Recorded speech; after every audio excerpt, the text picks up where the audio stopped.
toutefois avec un décalage de quelques minutes. Donc ce n'est pas complètement live, ils ont 2-3 minutes pour traiter des images éventuellement.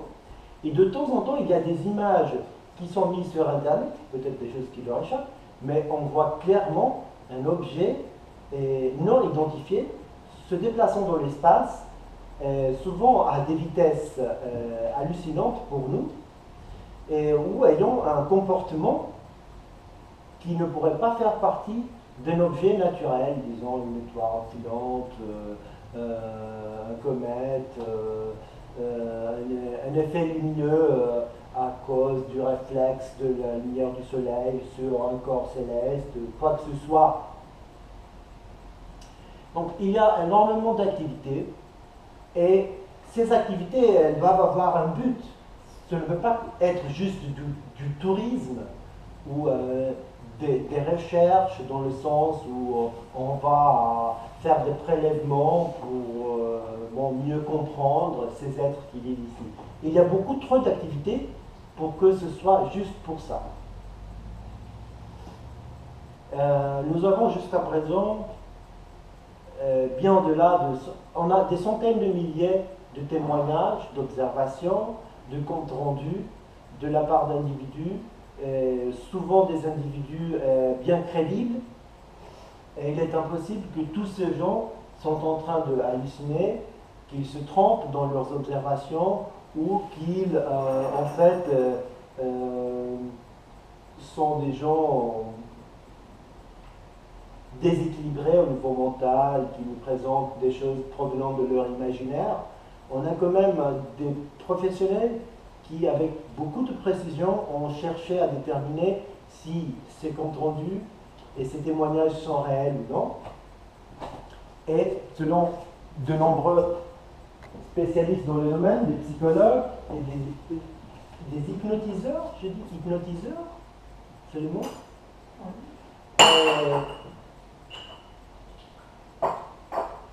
qui ont donc déterminé, selon leur méthode scientifique de la psychologie, que ces gens ne hallucinaient pas, n'inventaient pas une histoire, mais en fait parlaient d'une chose qu'elles avaient vraiment vécue.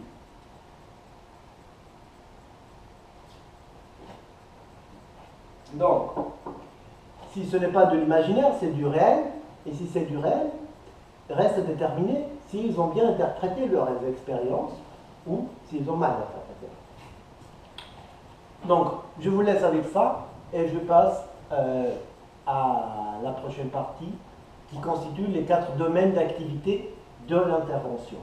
Le mot intervention est d'une certaine façon un terme généraliste qui inclut toutes les activités de tous les groupes, même si ces groupes, comme j'ai déjà dit, ne coopèrent pas entre eux.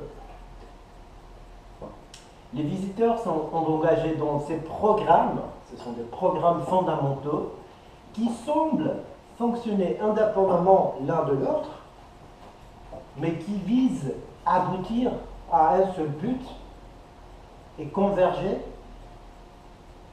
d'une certaine façon à nous mettre la main dessus sans que nous nous en rendons compte.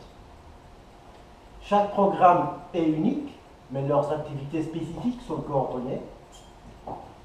Les programmes ont été créés suite à une étude exhaustive de l'être humain, sa pensée, son comportement, sa physiologie, sa religion, son tempérament. Donc là, à mon avis, c'est un élément que de nombreuses personnes qui s'intéressent aux phénoménologie ne prennent pas en compte, c'est que nous sommes tout à fait observables par les extraterrestres. Ils ont tous les moyens de nous étudier de l'espace. Ils peuvent nous voir, nos comportements. Nous habitons la surface de notre planète, donc ils peuvent voir ce que nous faisons. Et nous émettons toutes nos communications dans l'espace, puisque ça fonctionne tout par satellite. C'est très facile à capter ça, à décoder ça, et donc à écouter toutes nos conversations. Il inclut peut-être la partie émotionnelle que nous racontons les uns aux autres.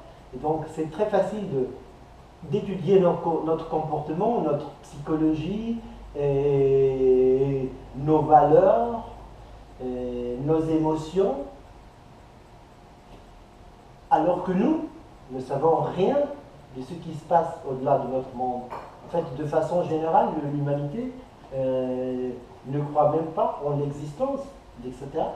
Pour beaucoup de gens iraient même au point de dire qu'ils croient bien en l'existence d'extraterrestres, mais pas dans une présence extraterrestre ici, pas dans une visite de la part d'extraterrestres, que peut-être ils existent dans un monde très lointain, ou peut-être qu'il existe de la vie ailleurs, mais que ce soit encore à un niveau bactériologique.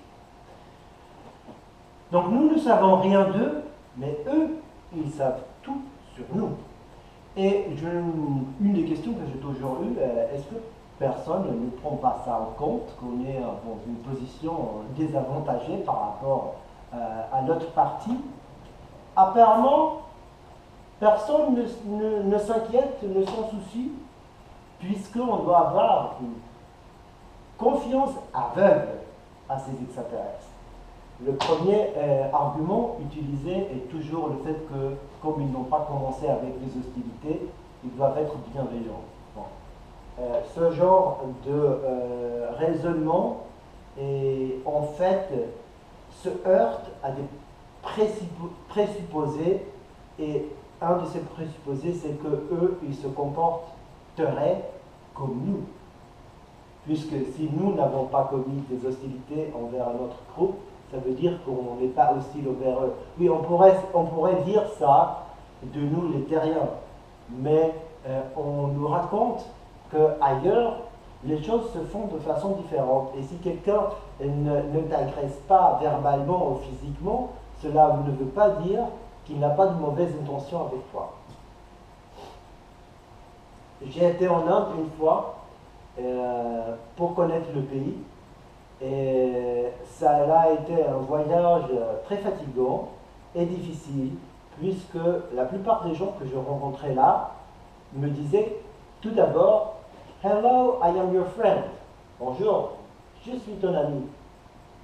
Et ensuite, il essayait de me passer une arnaque. Bon, imaginez ça à un niveau beaucoup plus subtil, beaucoup plus élaboré. On se présente en tant qu'ami pour ensuite profiter de la personne. Et nous sommes, d'une certaine façon, très naïfs et très innocents aussi. Donc, le premier domaine d'activité consiste à influencer les leaders, les chefs.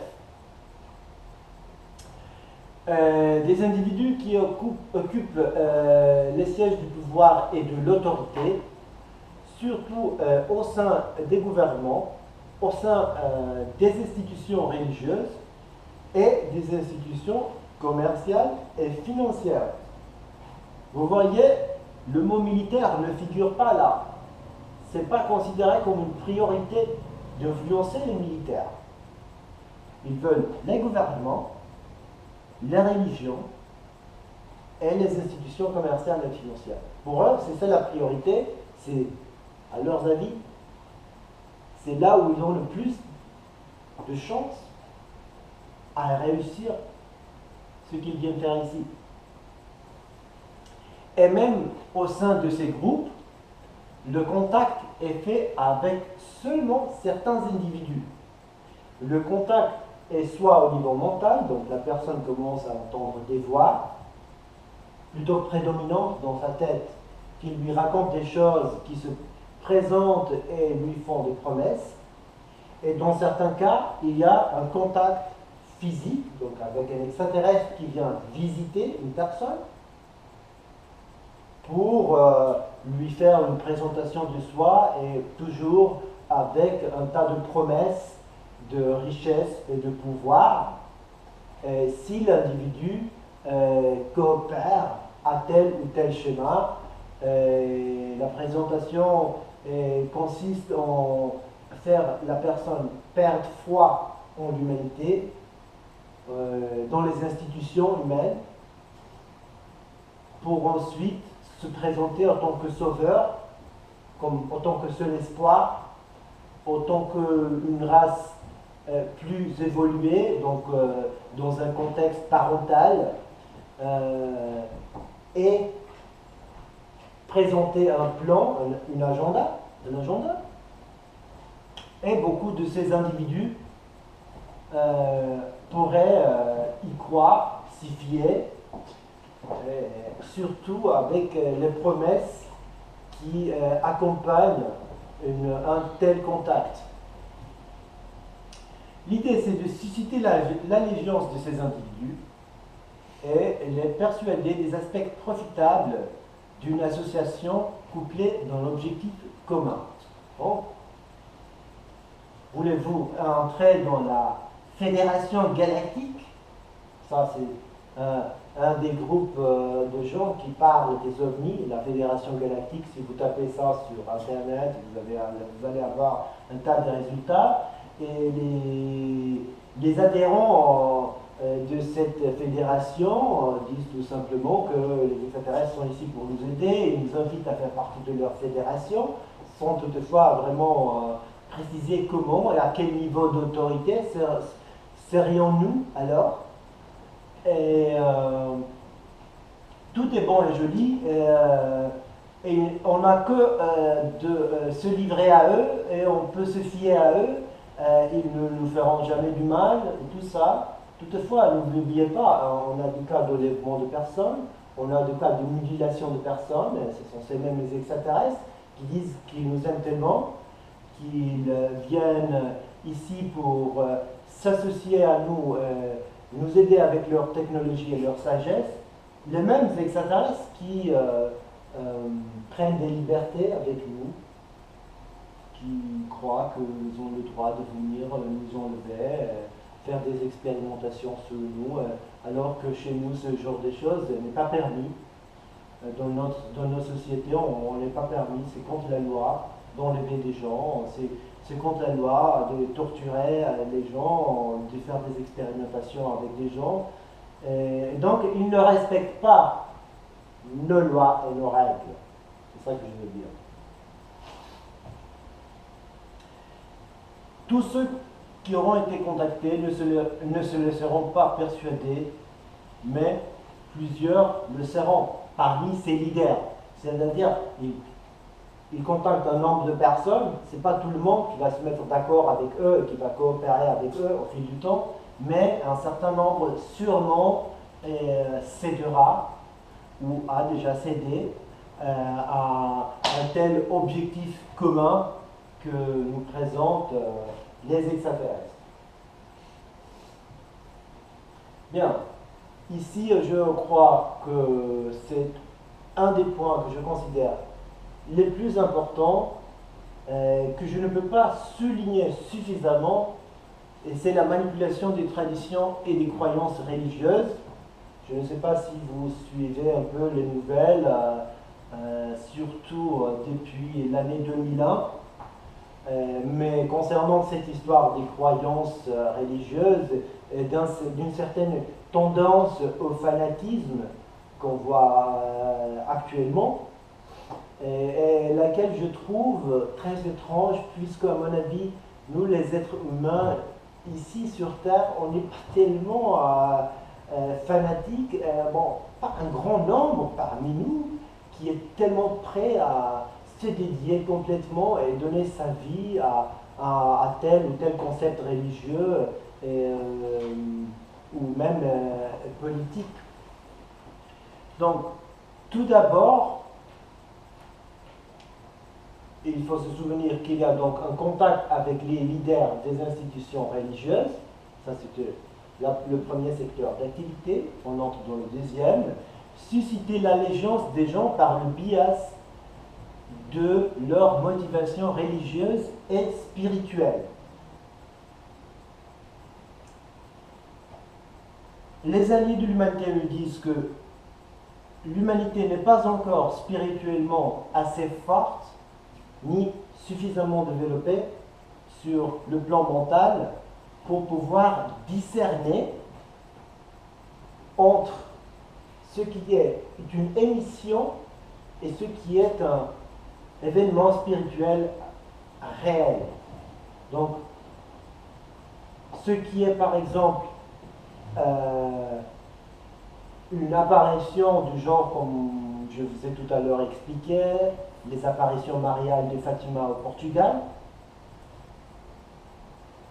des voix qui parlent sur nos têtes, qui font partie en fait d'une émission où il y a quelqu'un dans une base souterraine quelque part qui a, par voie d'un appareil, est capable de parler directement à notre intellect.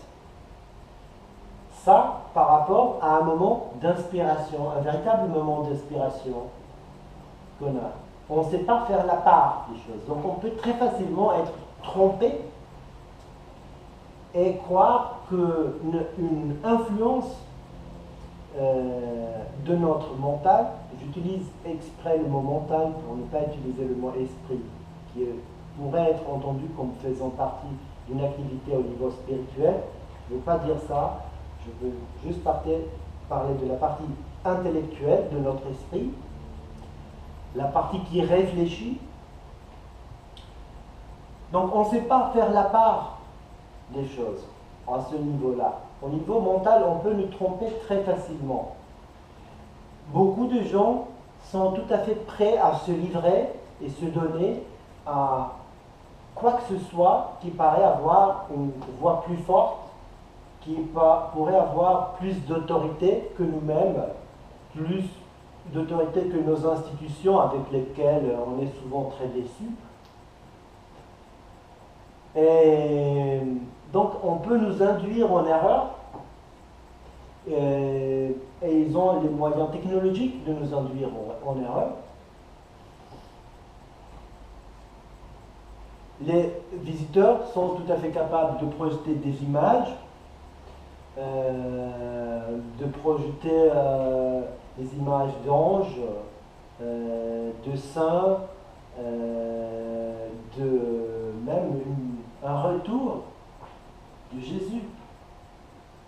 On peut tout à fait, du point de vue technologique, nous faire voir des choses qui paraîtraient complètement réelles et solides, alors que ce n'est qu'une projection comme la projection du rétroprojecteur.